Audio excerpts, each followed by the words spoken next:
हाय. तर आता मी माझा सकाळचा चहा करत आहे. चहा बनवून झाल्यानंतर मी चहा घेणार. त्यानंतर लगेच मी देवपूजेला बसले. कारण की सकाळी सकाळी माझी देवपूजा होते.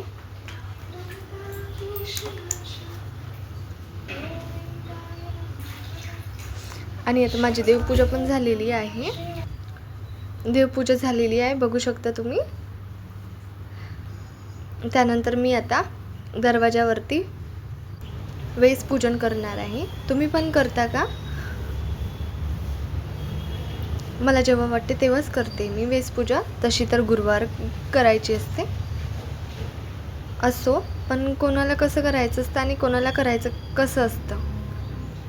त्यानंतर मी मशीनमध्ये कपडे टाकलेले आहेत माझे, ती वाळू घालणार आहे. काही वाळू घातले, पण हे पावसानं पण काही सुचू देत नाही आहे वो. त्यानंतर मी किचनमध्ये बरबटी काढलेली होती, ती तोडून घेतली आहे आणि ती भाजी आता फोडणी द्यायला घेतली आहे. आता ती लगेच माझी फोडणी देऊन झालेली आहे. एकीकडे मी कुकर चढवले आहे आणि एकीकडे माझी भाजी झालेली आहे.